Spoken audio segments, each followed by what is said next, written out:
अस्सलाम वालेकुम students, hope you are fine. मेरा नाम रायनूर है और मैं आपको अपने यूट्यूब चैनल पे वेलकम करता हूँ। इस वीडियो का कंटेंट नस टेस्ट प्रिपरेशन से रिलेटेड है और इस वीडियो में जितने भी मैं क्वेश्चंस आपके साथ डिस्कस करूँगा ये लास्ट ईयर्स में नस के टेस्ट में पूछे गए हैं और ये ओरिजिनल क्वेश्चंस हैं और इनकी आप प्रैक्टिस करें, इनको अच्छे से समझें तो मुझे यकीन है कि आपको फ़ायदा होगा। ठीक है जी। अब क्वेश्चन नंबर 1 से हम स्टार्ट करते हैं, बिस्मिल्लाह करते हैं। तो क्वेश्चन नंबर 1 है कि sine inverse into sine pi is equal to question mark.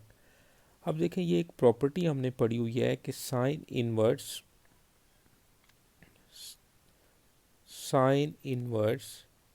Sine x is equal to X और sine into sine inverse X is equal to X. तो ये तब जो है वो ये बेसिकली इन्वर्स ट्रिग्नोमेट्रिक फंक्शंस की प्रॉपर्टी है। ये तब ये इक्वल होगा एक्स के कि ये जो सिंपल साइन एक्स है, बेसिकली ये साइन एक्स जो है ये प्रिंसिपल ट्रिग्नोमेट्रिक फंक्शन है और आपको पता है कि प्रिंसिपल ट्रिग्नोमेट्रिक फंक्शन का ही हम इन्वर्स लेते हैं। ओके। और ये चैप्टर 13 आपका इन्वर्स ट्रिग्नोमेट्रिक फंक्शंस पार्ट 1 का क्वेश्चन है। तो जब ये जो x है इस प्रिंसिपल ट्रिग्नोमेट्रिक फंक्शन की डोमेन में से होगा तब ही ये साइन और साइन इनवर्स आपस में कैंसिल होंगे और x बचेगा। यहाँ पर आप देखें तो साइन इनवर्स ये प्रिंसिपल जो है inverse function, inverse trigonometric function है। अब यहाँ पर जो x है वो इस इनवर्स फंक्शन की डोमेन में से होगा तब ही आप साइन इनवर्स और इस साइन को कैंसिल कर सकते हैं। ठीक है।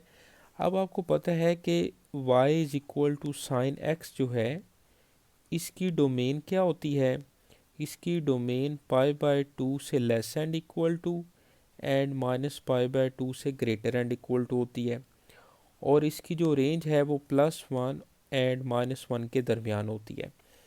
इसी तरह जो इन्वर्स ट्रिग्नोमेट्रिक फंक्शन है जैसे y is equal to sine inverse x, इसकी जो डोमेन है बेटा वो +1 और -1 के दरमियान होती है और इसकी जो रेंज है वो पाई/2 और -पाई/2 के दरमियान होती है। अब यहाँ पर हमारे पास जो क्वेश्चन है वो है साइन इनवर्स साइन पाई, यानी कि साइन इनवर्स और साइन पाई जो है, अब ये जो पाई एंगल है क्या ये प्रिंसिपल ट्रिग्नोमेट्रिक फंक्शन यानी कि प्रिंसिपल साइन फंक्शन जो है क्या उसकी डोमेन में है? उसकी डोमेन में ये नहीं है क्योंकि x जो है वो पाई/2 से लेस है और -पाई/2 से ग्रेटर है। तो पाई/2 से तो बड़ी वैल्यू इसमें आ ही नहीं सकती प्रिंसिपल साइन फंक्शन में, तो इसलिए ये कैंसिल नहीं होंगे और ये पाई की इक्वल कभी भी नहीं होगा। ओके। यहाँ पर हम सिंपल सोल्व करेंगे इसको, तो साइन पाई जो है वो ज़ीरो होगा और जब ये प्रिंसिपल ट्रिग्नोमेट्रिक फंक्शन का बिहेवियर नहीं है, उसकी डोमेन में से नहीं है, तब आपने इसको सिंपल ट्रिग्नोमेट्रिक फंक्शन समझना है। तो साइन 180 जो है वो ज़ीरो होता है, साइन 180 ज़ीरो क्योंकि पाई जो है वो 180 डिग्री के इक्वल होता है। तो साइन 180 ज़ीरो, तो साइन इनवर्स ज़ीरो जो है वो ज़ीरो के इक्वल होगा। तो इसकी जो करेक्ट ऑप्शन है वो बनेगी बीटा। ओके। अब आ जाए क्वेश्चन नंबर 2 पे। तो ये एक्सरसाइज 11.1 से रिलेटेड है और इसमें आपको पता है कि टेन और कोट का जो पीरियड है, टेन और कोट का पीरियड पाई होता है और बाकी साइन उसका रेसिप्रोकल कोसिकेंट, फिर कोज और उसका रेसिप्रोकल सीकेंट, इसका पीरियड जो है वो 2 पाई होता है। अब यहाँ पर जो क्वेश्चन है कि कोज इंटू एक्स प्लस 7 पाई/3 इज़, इसका पीरियड क्या होगा?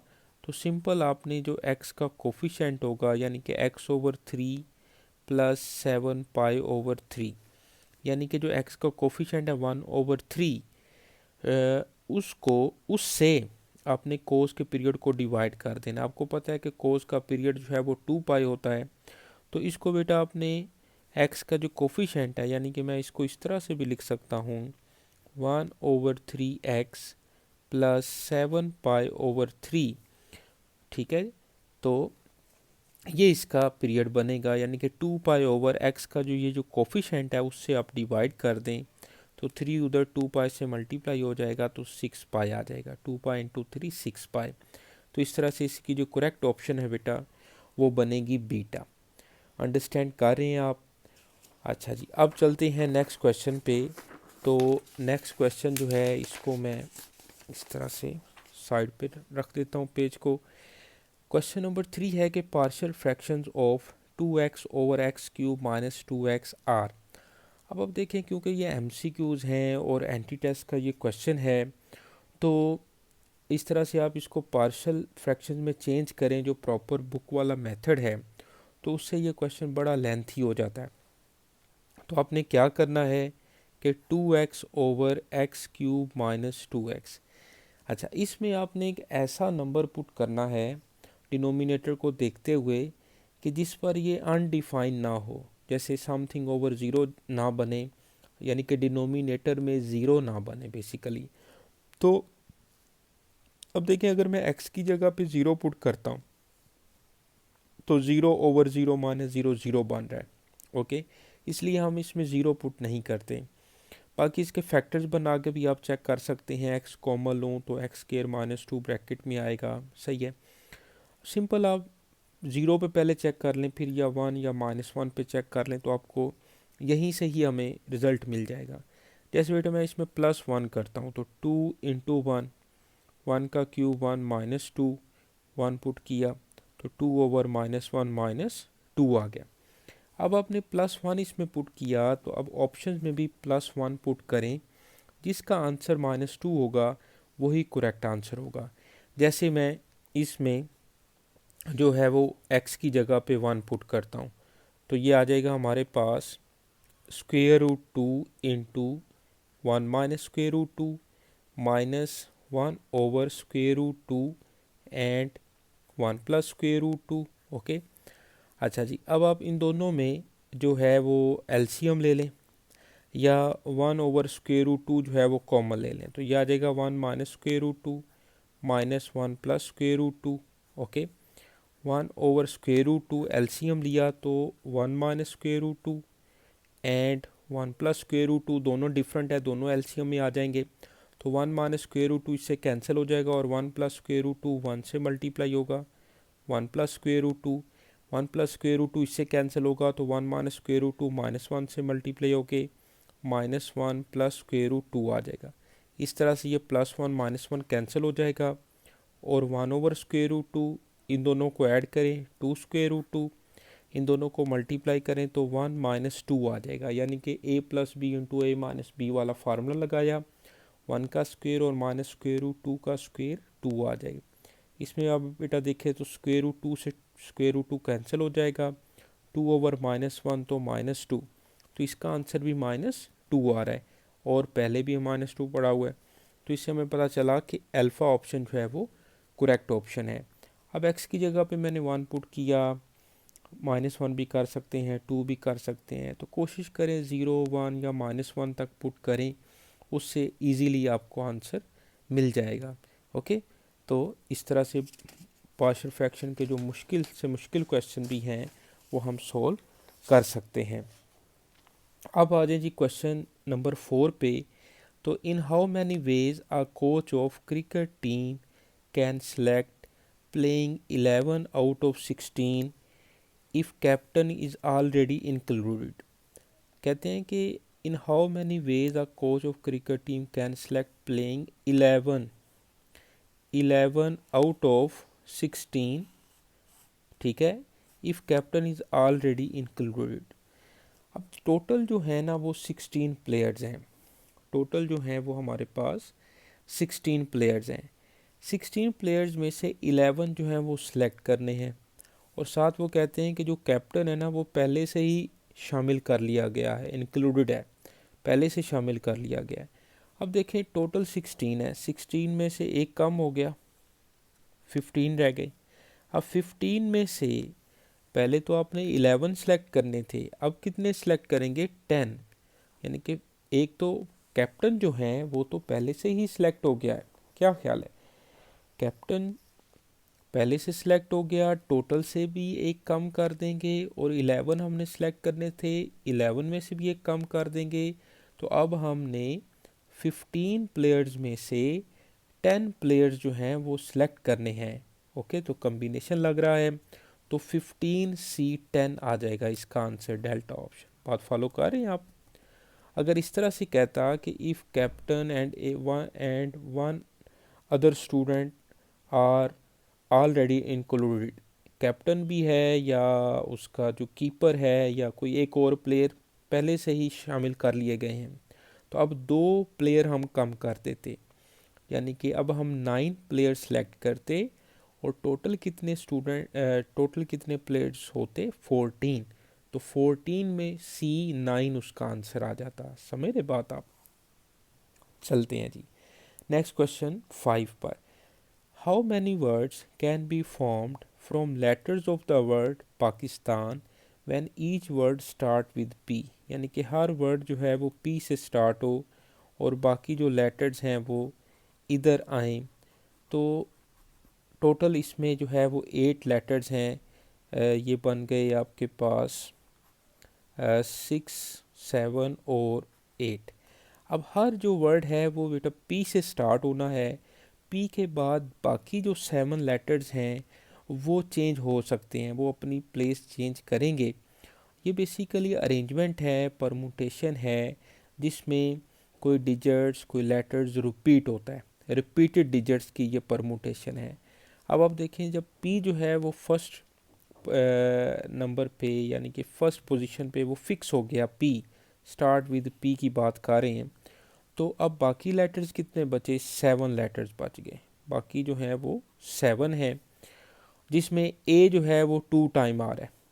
तो अब आप देखेंगे जो रिपीटेड होंगे डिजिट्स, यानी कि टोटल तो ऊपर लिखेंगे 7 फैक्टोरियल, ओवर जो रिपीट हो रहे हैं, ए 2 टाइम आ रहा है 2 फैक्टोरियल लिख लें, जो सिंगल टाइम आ रहे हैं उनको लिखने की ज़रूरत नहीं है। ओके, अब 7 फैक्टोरियल को अगर हम कैलकुलेटर से देखें तो 7 फैक्टोरियल फैक्टोरियल का बटन जो है वो यहाँ पे पड़ा हुआ है। एक मिनट, फैक्टोरियल यहाँ पे होता है शायद, हाँ ये वाला, शिफ्ट दबाएं तो ये पड़ा हुआ है 7 फैक्टोरियल, तो 5040 आ गया। 5040 2 फैक्टोरियल 2 होगा, इसको आप डिवाइड कर लें 2520 आ जाएगा। तो 2520 बीटा ऑप्शन इसकी करेक्ट ऑप्शन है। ओके, चलते हैं जी नेक्स्ट क्वेश्चन पे। क्वेश्चन नंबर 6 है हमारे पास, product of cube roots of unity is. अब देखें, क्यूब रूट्स ऑफ यूनिटी का जो प्रोडक्ट है ना वो वही होता है जैसे +1 इसका आंसर है। 1 के क्यूब रूट्स का जो प्रोडक्ट है वो 1 ही होगा। इसी तरह 27 है तो इसका भी 27 होगा। फिर इसी तरह अगर 4 का क्यूब 64 है तो इसका product of cube roots of 64 भी 64 ही होगा। समझ रहे बात? जब हम प्रोडक्ट ऑफ 4/4 रूट्स ऑफ करते हैं किसी भी नंबर के, तो उसमें हमने साइन चेंज कर लेना होता है, तो ये इसकी अब प्रॉपर्टीज़ पढ़ सकते हैं। बाकी sum of cube roots of unity हमेशा ज़ीरो होता है, जिसमें हमने पढ़ा हुआ है कि 1 + omega square is equal to 0 होता है जी। ओके, अच्छा जी, अब आ जाए क्वेश्चन नंबर 7 पर। तो sine of angle between parallel vectors is. अब पैरेलल जो वेक्टर्स होते हैं इनमें आपको पता है कि एक u वेक्टर है और एक v वेक्टर है। तो u क्रॉस v, ठीक है जी, इसमें हमेशा जो थीटा है वो 0 डिग्री बनता है, यानी कि 0 का एंगल बनता है। ठीक है, 0, तो क्योंकि पैरेलल वेक्टर्स हैं। ओके, तो इसकी डेल्टा ऑप्शन है। अगर कोई वेक्टर्स परपेंडिकुलर हैं तो उनमें 90 डिग्री बनेगा, परपेंडिकुलर वेक्टर्स में 90 डिग्री एंगल बनता है, और sine of angle between parallel vectors में ज़ीरो एंगल बनता है, 0 डिग्री। समझ रहे बात? अच्छा जी, अब आ जाए क्वेश्चन नंबर 8 पर। तो क्वेश्चन नंबर 8 में आयोटा इंटू 1 - आयोटा की होल पावर 10। तो आपने चैप्टर 1 में नंबर सिस्टम जो है उसमें पार्ट 1 का चैप्टर नंबर 1, उसमें एक्सरसाइज 1.2 1.3 कम्प्लेक्स नंबर से रिलेटेड पड़ी है, तो वो बड़ी इंपॉर्टेंट एक्सरसाइजेज हैं जी। तो उसमें से कम्प्लेक्स नंबर से रिलेटेड क्वेश्चन ज़रूर पूछा जाता है। तो इसको सॉल्व कैसे करेंगे, इससे पहले आप ये याद रखें कि 1 प्लस आयोटा का जो स्क्वायर है ये 1 plus 2 iota plus iota square, यानी कि 1 प्लस 2 आयोटा माइनस 1 और 2 आयोटा के इक्वल आता है। इसी तरह से मैं इसको सिंपल करके 1 प्लस आयोटा का square is equal to 2 iota लिख सकता हूँ, और 1 माइनस आयोटा का स्क्वायर जो है मैं इसको माइनस 2 आयोटा लिख सकता हूँ। ओके, अब देखें, इसको सिंप्लीफाई करते हैं। आयोटा इंटू 1 माइनस आयोटा की होल पावर 10, तो मैं इसको लिख सकता हूँ 1 माइनस आयोटा का स्क्वायर और होल पावर 5। ओके, जैसे ही मैंने अभी लिखा ना 1 माइनस आयोटा का स्क्वायर, तो ये माइनस 2 आयोटा कैसे बना है, इस पर मैंने a माइनस बी का होल स्क्वायर वाला फार्मूला लगाया। तो कॉम्प्लेक्स नंबर्स के अंदर आप जो हैं कुछ रिजल्ट्स जो हैं वो याद रखने पड़ेंगे, उसको बजाय कि आप सिंप्लीफाई करें आप याद रख लें बेहतर है, क्योंकि टाइम बहुत कम होता है, तो इसलिए आप इसको याद रख लें। तो बाकी ये माइनस 2 आयोटा कैसे बन रहा है ये मैं आपको बता देता हूँ। 2 इंटू 1 इंटू आयोटा और प्लस आयोटा का स्क्वायर, यह आ जाएगा 1 माइनस 2 आयोटा और माइनस 1, तो देखें माइनस 1 प्लस 1 से कैंसिल हो जाएगा और माइनस 2 आयोटा। तो इसमें अब हम क्या लिखेंगे, आयोटा और 1 माइनस आयोटा का स्क्वायर की जगह पे लिखेंगे माइनस 2 आयोटा की पावर 5। तो ये बेटा बन जाएगा माइनस 32 आयोटा की पावर 5। माइनस 2 की पावर 5 जो है वो माइनस 32 है, तो इसको मैं लिख सकता हूँ माइनस 32 आयोटा की पावर 6। तो इसमें से जो 4 के मल्टीपल हैं उसको तो आप ख़त्म कर दें, क्योंकि ये प्रॉपर्टी आपको पता है कि आयोटा की power 4n is equal to 1 होता है, जहाँ पर n जो है वो बिलोंग करता है सेट ऑफ इंटीजर्स को। बड़ी इंपॉर्टेंट प्रॉपर्टी है ये भी। तो यहाँ पर आप देखें तो आयोटा की पावर 4 तो ख़त्म हो जाएगा और आयोटा स्क्वायर रह जाएगा, और अब आयोटा स्क्वायर की जगह पे माइनस 1 लिखें तो 32 इसका आंसर बनेगा, जो कि चार्ली ऑप्शन है हमारे पास। ओके, चलते हैं जी अब नेक्स्ट क्वेश्चन 9 पर। तो है real part of 1 plus iota over 2 iota, real part आपने बताना है। अब देखें तो ये एक है, यानी कि फ्रैक्शन फॉर्म में है कम्प्लेक्स नंबर, तो हमें इसके डिनोमिनेटर में से जो है वो आयोटा ख़त्म करना है। तो आप सिंपल इसको जो है ना वो आयोटा ओवर आयोटा से मल्टीप्लाई कर लें।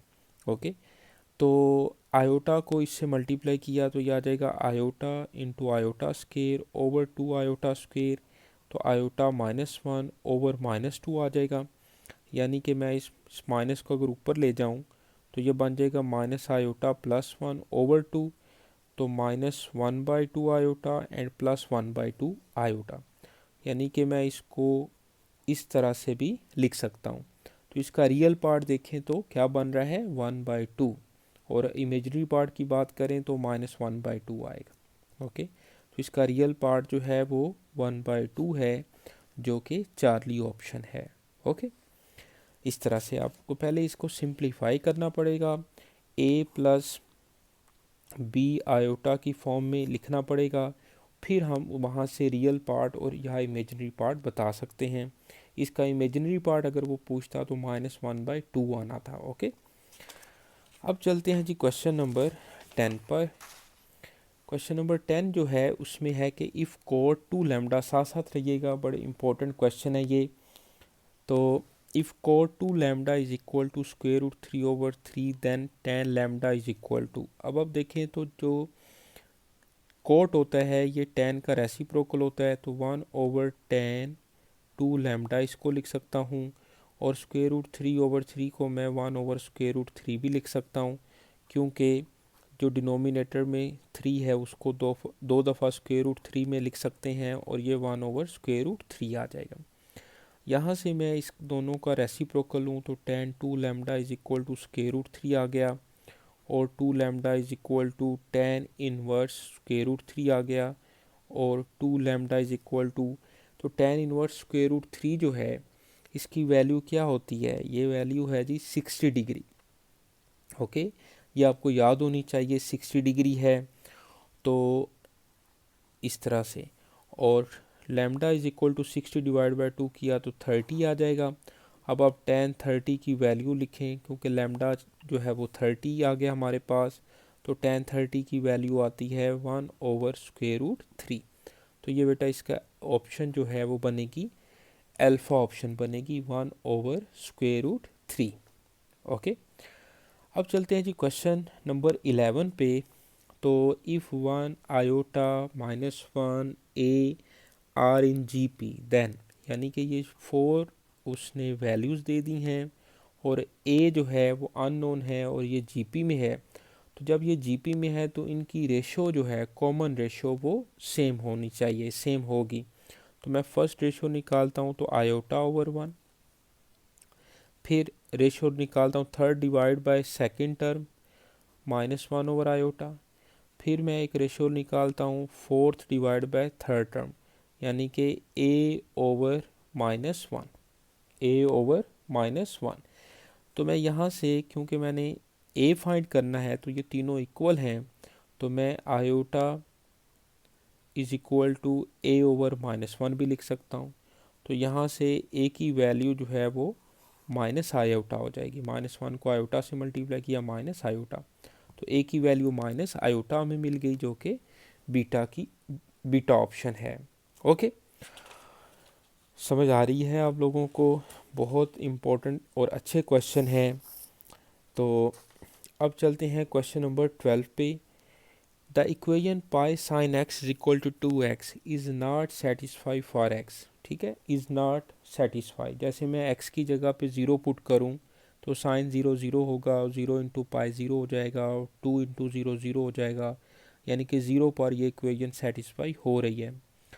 इसी तरह मैं पाई/2 पुट करता हूँ तो पाई साइन पाई/2 इज इक्वल टू 2 पाई, तो पाई साइन पाई/2 1 होता है, और 2 पाई, तो पाई इज़ नॉट इक्वल टू 2 पाई। ठीक है, जो पाई/2 इसका आंसर है, बिल्कुल ठीक है।